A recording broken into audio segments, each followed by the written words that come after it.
tenemos la tercera conferencia sobre el orden de la Iglesia. Hoy aprenderemos sobre los diáconos. Primero, repasemos lo que aprendimos sobre los ancianos. Hay ancianos inactivos de entre los ancianos. Cuando un anciano abandona su iglesia actual, no tendrá autoridad como anciano. Se le llama anciano inactivo cuando abandona su iglesia local como resultado de circunstancias inevitables y por lo tanto deja su posición como anciano. Un anciano sin autoridad como anciano se llama anciano inactivo. Luego hablemos sobre los ancianos en receso. Estos son ancianos que están tomando un descanso de sus deberes en la iglesia. Son ancianos que no pueden cumplir sus deberes como resultado de enfermedades o circunstancias personales. Uno también se convierte en un anciano en receso cuando la mayoría de la congregación no lo quiere en el cargo. Cuando la congregación no lo quiere en el cargo, la propia persona puede presentar una petición al consistorio y se le concederá un receso por decisión del consistorio. Luego hay ancianos suspendidos. Son ancianos que se les da tiempo libre de su cargo como ancianos por un cierto periodo de tiempo. Cuando un anciano ha cometido un delito, es suspendido de su cargo por un cierto periodo de tiempo. También hay ancianos despedidos. Cuando un anciano ha sido despedido de su cargo como anciano, ya no es anciano. El consistorio lo destituye de su oficio cuando ha cometido un gran pecado.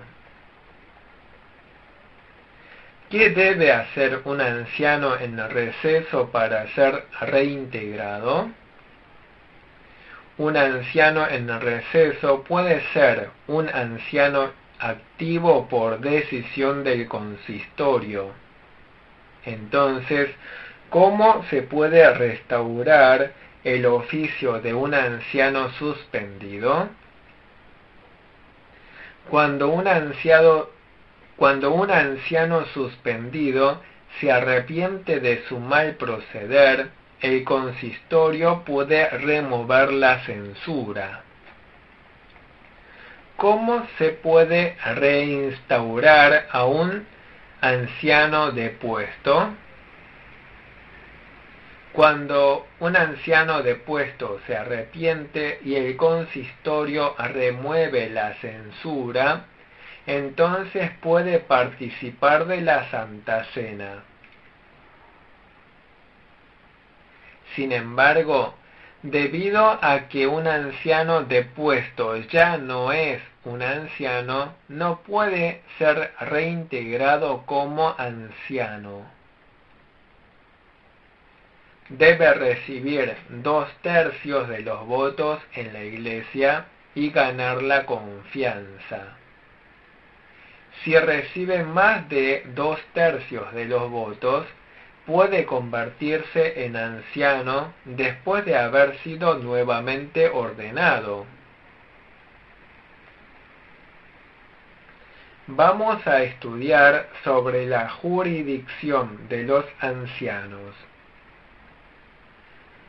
Cuando hay un anciano y un pastor, ¿Cómo se procede cuando el anciano tuvo un mal comportamiento? Cuando el anciano actuó mal y reconoce por sí mismo su pecado, el consistorio puede ejercer la disciplina. Sin embargo, si el anciano no reconoce sus propios pecados, entonces el pastor puede reportarlo al presbiterio y depender de la decisión del presbiterio. Los ancianos están bajo la jurisdicción del consistorio y los pastores están bajo la jurisdicción del presbiterio.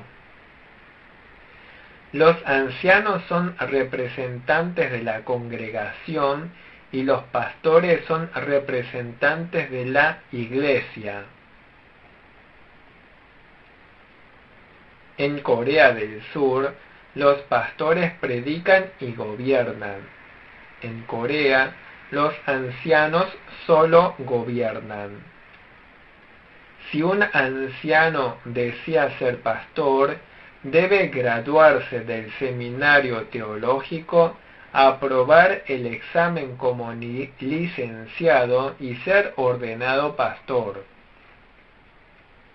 Hasta aquí fue la información adicional sobre los ancianos. Ahora continuaremos la conferencia sobre los diáconos. Capítulo 6, diáconos. Sección 1, diáconos. Un diácono debe ser un miembro irreprochable de la Iglesia. El oficio de un diácono es un oficio perpetuo. Aquí nos referimos a los diáconos ordenados. Hechos 6, 1 al 3. Sección 2. Cualificaciones de los diáconos. Un diácono debe tener buen honor, fe sincera, sabiduría y discernimiento. Un diácono debe ser respetado por los demás y sus acciones deben estar de acuerdo con el Evangelio. Un diácono también debe ser elegido entre aquellos que son de buen ejemplo para los demás. Primera de Timoteo 3, 8 al 13. El vocablo griego para diácono es diáconos. Diáconos, esto significa siervo. Los diáconos son servidores. Sección 3. Deberes de los diáconos.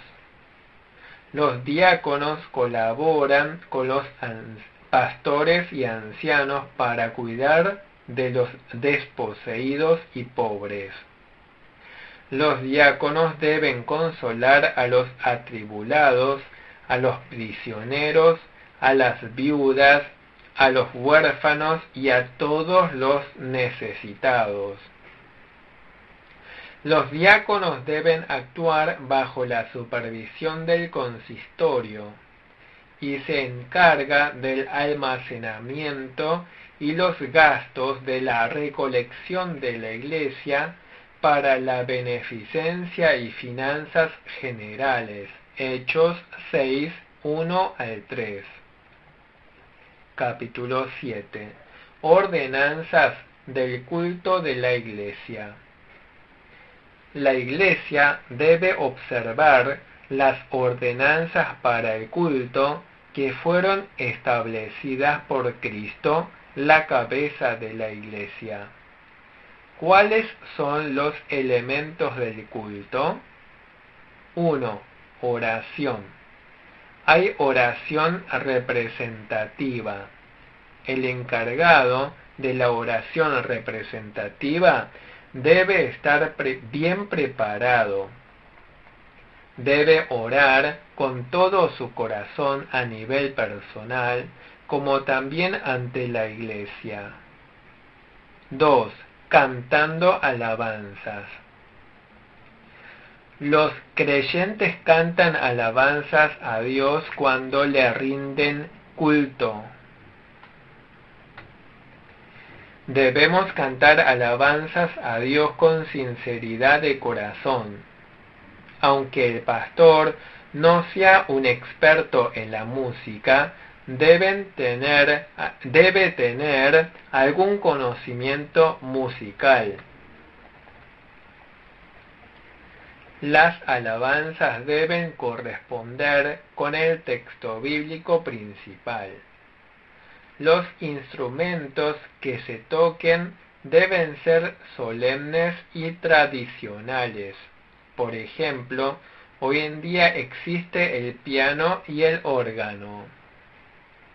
Las melodías de las alabanzas deben ser melodías reverentes. Debemos cantar alabanzas con melodías reverentes. Las canciones no deben incluir elementos de canciones populares o de música secular. Actualmente, en el mundo incrédulo, existe el rock and roll. Este tipo de música no es buena. 3. Lectura de la Biblia. Leemos el texto bíblico principal y leemos el pasaje bíblico del sermón. También hay versículos selectos. Algunas veces leemos un pasaje bíblico específico a la congregación. En el pasado, no todos los creyentes poseían la Biblia. La Biblia de Gutenberg de Alemania fue impresa en 1450 usando un tipo de metal móvil. La Biblia empezó a ser distribuida extensamente a partir de entonces. Nosotros los creyentes debemos leer diligentemente nuestra Biblia en nuestros hogares. La Biblia fue leída en el auditorio del templo de la iglesia en el pasado cuando no había muchas Biblias. 4. Interpretación y predicación de la Biblia. Un pastor interpreta y predica con un pasaje bíblico específico. Debemos interpretar correctamente la Biblia. Debemos interpretar la Biblia con la Biblia. Si no conocemos bien la Biblia, debemos aprender y luego enseñar. Debemos enseñar para que los creyentes puedan entender fácilmente. Debemos predicar con la guía del Espíritu Santo. Para ello, un pastor debe estudiar la Biblia y estar bien preparado. Un pastor debe estudiar la Biblia en profundidad y orar diligentemente también. 5. El bautismo. 6. La Santa Cena. El bautismo y la Santa Cena se realizan más de 2 veces al año en la iglesia presbiteriana. No es malo realizar frecuentemente los sacramentos. Sin embargo, si se realizan con demasiada frecuencia, fácilmente se volverán rutinarios en los corazones de los creyentes. Por lo tanto, es bueno realizar el bautismo y la Santa Cena 2 o 3 veces al año. Estudiaremos esto más adelante. 7. Ayuno y acción de gracias. Moderado ayuno y acción de gracias deben ser observados ante Dios. 8. Catecismo bíblico. Aquellos que son bautizados deben ser enseñados en la Biblia y deben rendir un examen. En el culto de la actualidad no dedicamos un tiempo separado para el ayuno, acción de gracias y catecismo bíblico. Se realizan en momentos especiales. 9. Ofrendas. Es correcto que los creyentes den ofrendas a Dios durante el culto. Es común que la iglesia presbiteriana tenga un tiempo de ofrenda durante el culto del domingo a la mañana. Entre las ofrendas hay diezmos y ofrendas de agradecimiento. También hay ofrendas de ocasiones especiales, tales como ofrendas para Pascua, Día de Acción de Gracias y Navidad. Debemos ofrecer ofrendas a Dios con corazones agradecidos. 10. Disciplina. Cualquiera que comete un pecado es disciplinado. Generalmente se omite el momento de disciplina durante el culto si no hay nada para disciplinar. 11. Bendición. Segunda de Corintios 13, 14.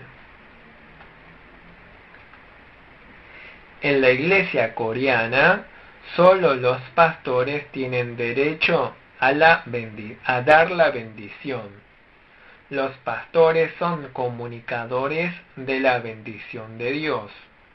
Los pastores confían solo en Dios y comunican la bendición que Dios le da a su pueblo. Esto se trata más específicamente en el directorio para la adoración. Capítulo 8. Gobierno de la Iglesia y los varios tipos de tribunales eclesiásticos. Sección 1. Necesidad de gobierno. Es absolutamente necesario que haya una política claramente definida y una organización para el gobierno de la Iglesia. Es conveniente y conforme a la Biblia y a la práctica de los cristianos primitivos que la Iglesia sea gobernada por consistorio, presbiterio y asamblea general y no por individuos. Hechos 15:6. Sección 2. Naturaleza y jurisdicción de los tribunales eclesiásticos. Cada tribunal eclesiástico tiene un rango, pero cada tribunal eclesiástico está compuesto por pastores y ancianos, por lo tanto tiene la cualidad de un presbiterio. Un rango no se refiere a jerarquía, simplemente se refiere al orden. Hay tribunales grandes y tribunales pequeños. El consistorio, el presbiterio y la asamblea general no son jerárquicas, sino una orden que Dios ha establecido.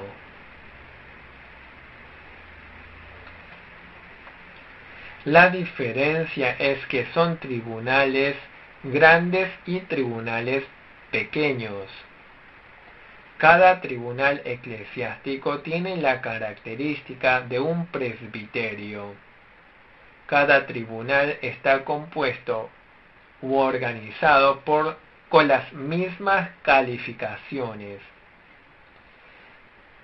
porque el consistorio está compuesto por pastores y ancianos.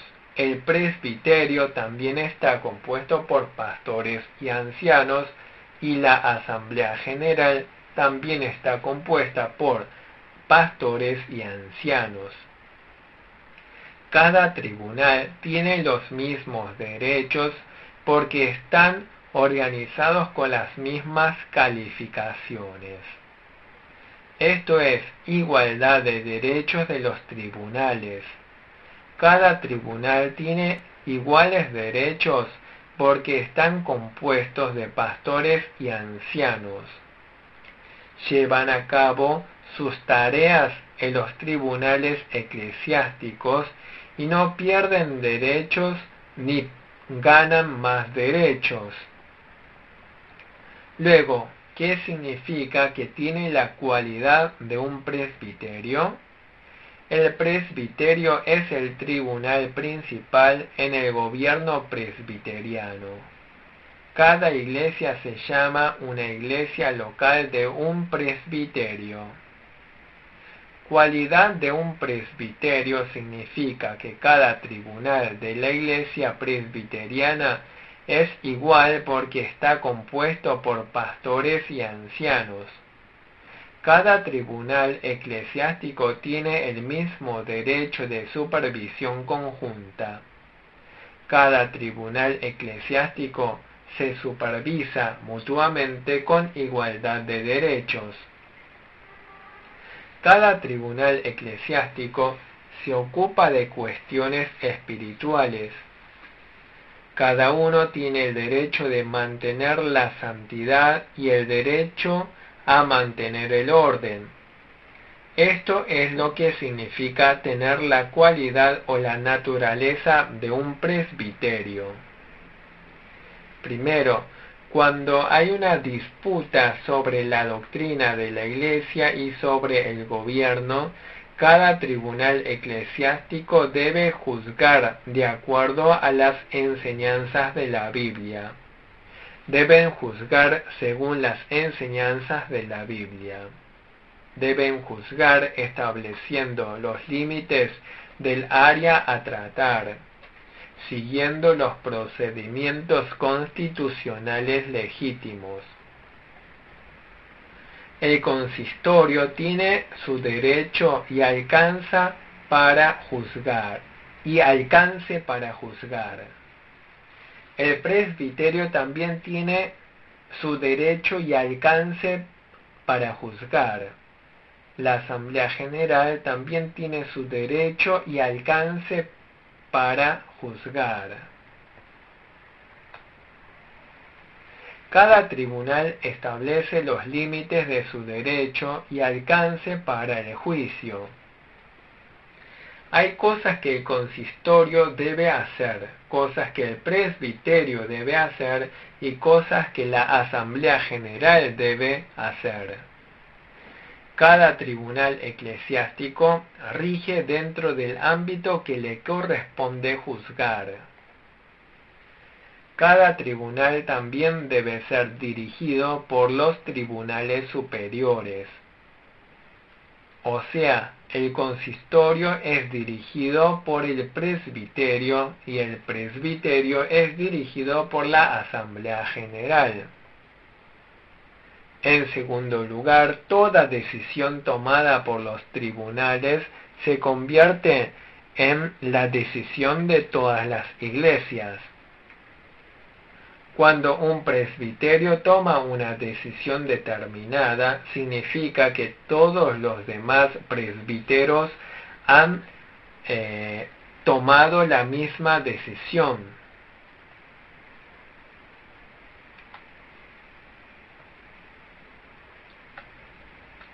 La decisión de un presbiterio tiene el mismo efecto que si todas las iglesias hubieran tomado la misma decisión. Esto es porque cada tribunal es un cuerpo de Cristo. Los tribunales eclesiásticos están mutuamente relacionados. Cada tribunal eclesiástico debe gobernar apropiadamente según la voluntad de Dios. Sección 3. Asamblea de los tribunales eclesiásticos. El consistorio y el presbiterio se reúnen más de una vez al año. Sin embargo, es adecuado que el consistorio se reúna por lo menos una vez al mes. Esto se debe a que los problemas de la Iglesia deben ser resueltos de inmediato.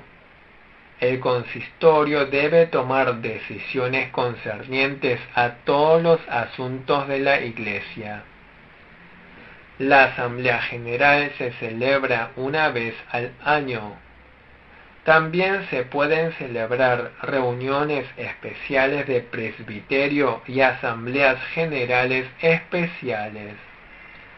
Sección 4. Derecho de los tribunales eclesiásticos. Los tribunales eclesiásticos no castigan mediante las leyes del Estado. Las personas no son encarceladas como ocurren en las leyes seculares del Estado. No debemos depender de los poderes del Estado, ni tampoco debemos ser gobernados por el poder del Estado en los asuntos espirituales. La Iglesia no puede castigar a los creyentes con poderes del Estado. La Iglesia debe juzgar los asuntos morales y espirituales. Si un creyente tiene una mala conducta, puede ser privado de sus derechos como miembro de su Iglesia. Si un creyente comete una gran falta, puede ser removido como miembro de la Iglesia y excomulgado.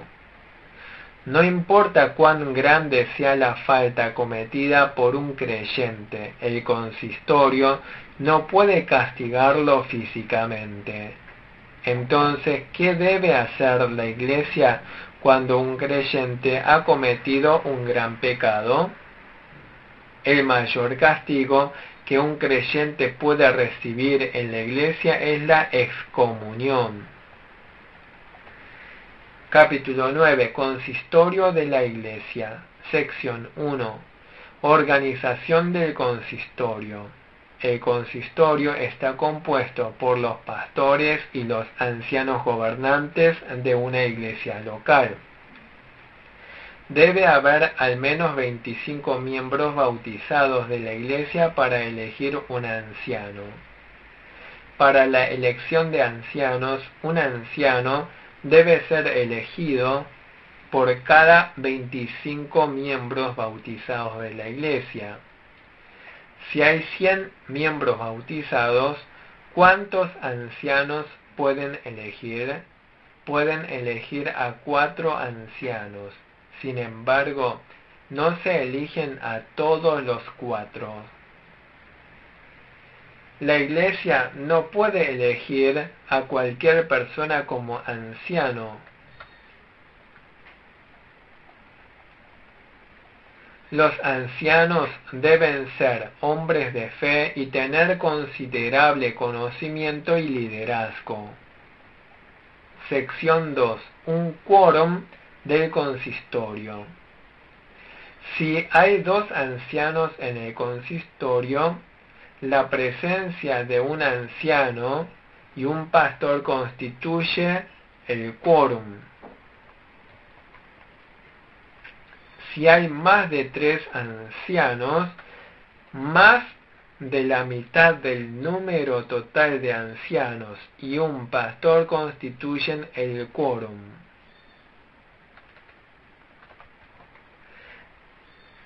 No es la mayoría, sino la mitad del número de ancianos. Si hay un anciano, él y el pastor pueden realizar las tareas del consistorio. Si ese anciano comete pecado y no lo reconoce, el asunto es reportado al presbiterio y se delega la decisión. Sección 3. Moderador del consistorio.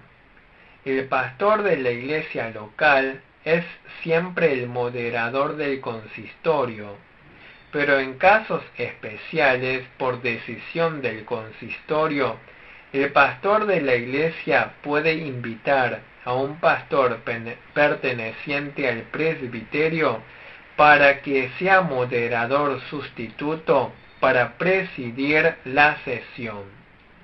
Se realiza esto también cuando el pastor de la iglesia está de viaje o está enfermo. Sección 4. Moderador temporal del consistorio. Generalmente el pastor es el moderador del consistorio. Sin embargo, cuando una iglesia está sin un pastor, el presbiterio puede enviar a alguien para ser un moderador del consistorio hasta que un nuevo pastor sea designado por la iglesia. El presbiterio despacha a alguien para que sea el moderador del consistorio. Incluso si no hay moderador del consistorio, el consistorio puede ocuparse de asuntos pequeños.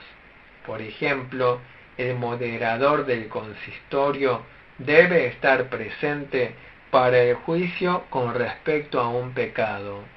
Pero aparte de eso, el consistorio puede encargarse del trabajo administrativo sin un moderador del consistorio.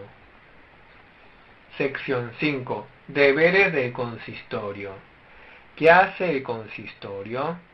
En primer lugar, el consistorio indaga sobre la fe y la conducta cristiana de los miembros de la iglesia.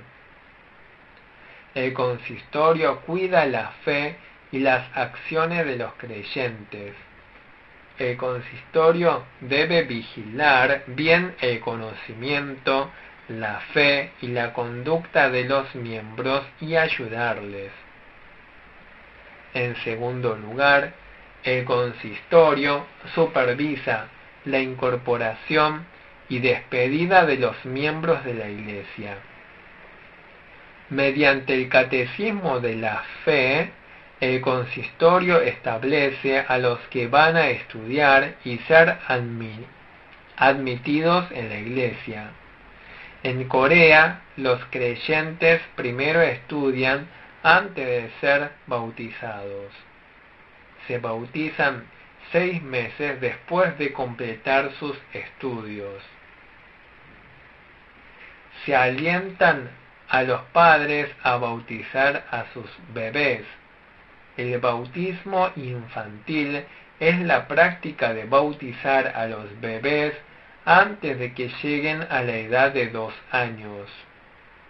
Aquellos que se trasladan a otra iglesia se le hace una carta de transferencia.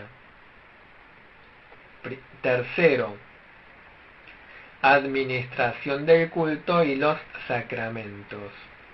Si un pastor no está presente, el presbiterio puede enviar a otro pastor para administrar los sacramentos. O sea, en caso de que solo el predicador sin licencia y los ancianos estén presentes, se puede designar a un pastor del presbiterio para administrar los sacramentos. Los ancianos en Corea no están autorizados a oficiar los sacramentos. Los ancianos pueden ayudar a los pastores cuando ofician los sacramentos. Cuarto, ordenación de ancianos y diáconos. El consistorio establece ancianos y diáconos. Los diáconos rinden exámenes y son ordenados en el consistorio. Los ancianos toman exámenes y son ordenados en el presbiterio. En denominaciones pequeñas, los ancianos toman exámenes en la Asamblea General. Por lo general, los diáconos son designados por el consistorio y los ancianos son nombrados al pasar un examen en el presbiterio. En quinto lugar, administración de los distintos tipos de ofrendas. Los diáconos se encargan de hacer el balance de las ofrendas. Sin embargo, un miembro del consistorio supervisa esta tarea. Sexto, las disciplinas. El consistorio debe disciplinar apropiadamente a los creyentes cuando pecan. hay admonición, hay reprensión, estar bajo observación, suspensión de la comunión, remoción como miembro de la Iglesia y excomunión.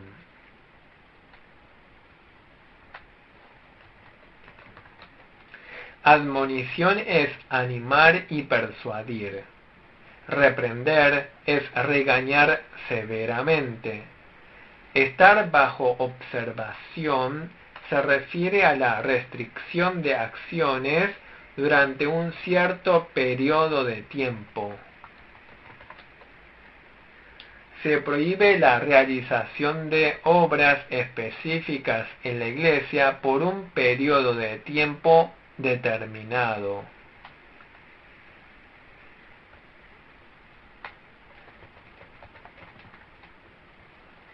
Por ejemplo, los periodos pueden variar de 3 meses a 6 meses o incluso un año. Suspensión de la comunión significa que se prohíbe participar en la Santa Cena. Excomunión indica que su nombre es quitado de la membresía. Debemos disciplinar de manera justa, acorde a lo grande o pequeño del pecado del miembro. Séptimo, supervisión de cada departamento de la Iglesia para el desarrollo espiritual. Por ejemplo, el consistorio supervisa la escuela dominical, la unión misionera de mujeres y la unión misionera de varones. También supervisa el coro y otros departamentos. Octavo, despachar emisario al presbiterio. Designa al emisario para ser enviado al presbiterio para que presente peticiones y reporte los sucesos de iglesias al presbiterio.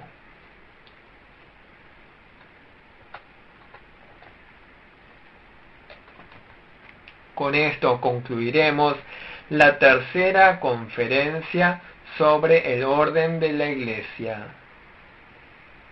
Gracias.